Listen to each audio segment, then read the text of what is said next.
my name is Joe Wetzel. I'm with the McLean Project for the Arts board member and former board chair, and I'm here with Sheila Crider, who's going to be exhibiting at the McLean Project for the Arts ArtFest 2021 for the first time. I think that Sheila's joining us, if that's correct. Yes. Sheila, if you're not familiar with her, is very familiar with Washington. She's spent, I think, correct me at any point, Sheila, most of her life working in and around Washington, D.C. area, is very involved with the D.C. community on many different levels, the D.C. artistic community mostly, D.C. artistic community, and is very generous with her time there. But I think one of the more interesting sort of historical pieces of Sheila is that you didn't really start out with a paintbrush in your hand. If I'm correct, it was more with probably a typewriter or at least a pen and pencil. You started your artistic endeavors as a writer, is that right? That's correct. I started out writing poetry, and it was actually research that I did around the use of language as art that led me into visual art. I came up with a theory that poetry was the original abstract art, so I started to study abstract art to see if it was possibly a language.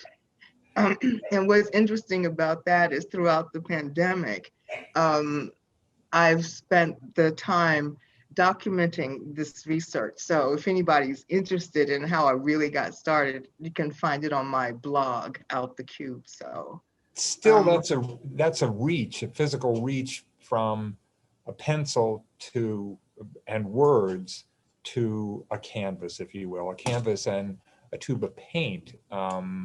That's just not a natural. How did that happen? I mean, for me, I looked at the work that abstract artists were doing throughout the century, from the beginning, which I take back to modernism, and I started looking at the way that they actually kind of dissected what was going on in like the oceanographic and African arts, and we got all these different types of abstraction. And I thought that by this time in the 20th century, we should be able to use those things to speak through. And so that was my endeavor as a writer, to use these types of abstraction as words, okay, if you will. Well, your work certainly does speak. Them. Your work certainly does speak in the finished aspect of it. And I don't know too many artists who are so widely reaching. I mean,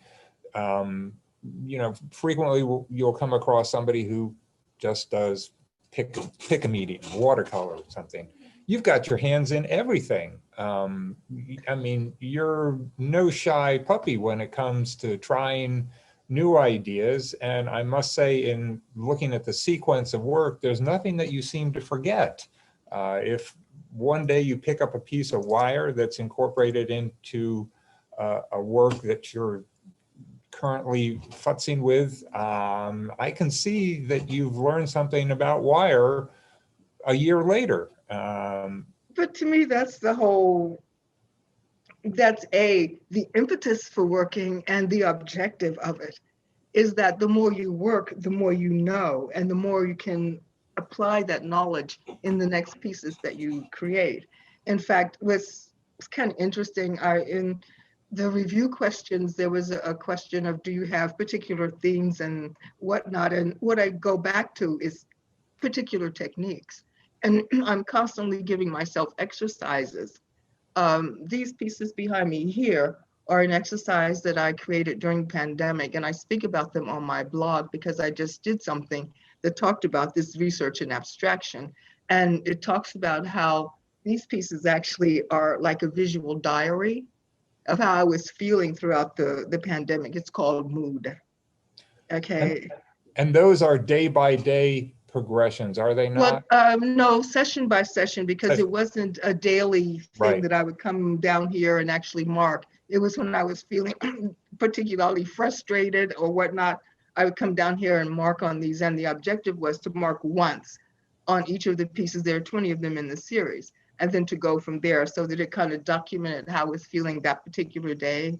And I started out with graphite because I thought I would just cover the paper with graphite marks with different strengths and whatnot, and I could kind of see, just how it compared.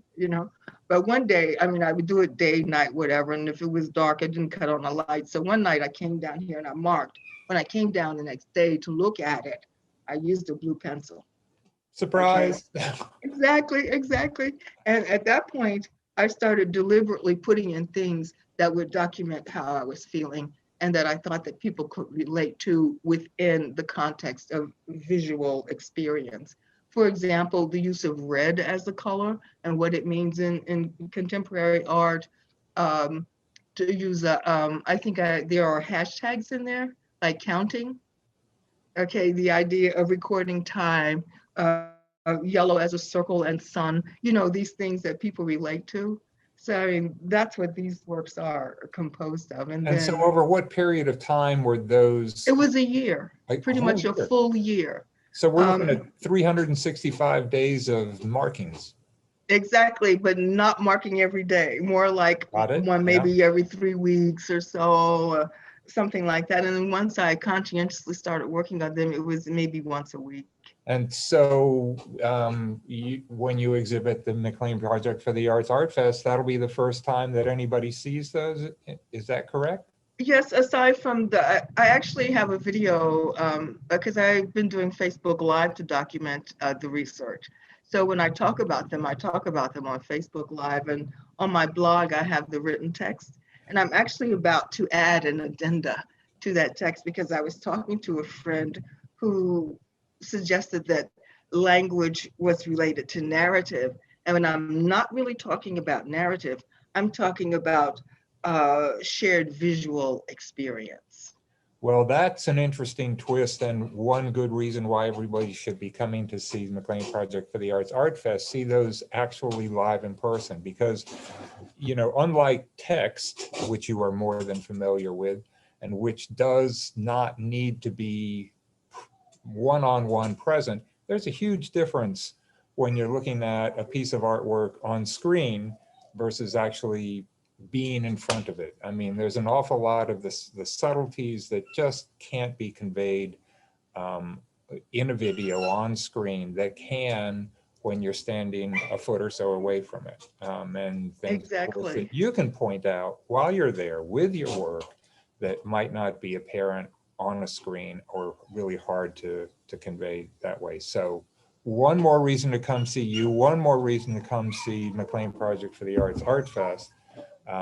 In addition, I mean, it's nice. It's really amazing that you're able to introduce these things in the great outdoors this year. Well, I think so. And I would also like to point out that I actually started my career working at the Easter Market, selling on Sundays. Oh, really? So, yes, and it was a very long career there. And once I got away, this is actually the first time I've sold in an outdoor market since then. So I'm actually kind of really looking forward to the experience. Full circle, full circle. Exactly. What you've learned, as I was saying, it's amazing that I can see that you've learned one thing and then demonstrated it in a couple of pieces later. Here we are, you're demonstrating that you've learned something years and years and years ago and are bringing it. Exactly. So, great. Well, Okay. Sheila, our brief time here is, I'm afraid, up, but I look forward to seeing you live and in person, not on screen, as I'm sure everybody else does, this October at the McLean Project for the Arts Art Fest. Thank you for being a part of it, and I hope you have a good time seeing everybody there. Well, thank you very much, Joe. I look forward to it, and I hope that everybody comes out. Yay! Thank you very much. Thanks Bye. again.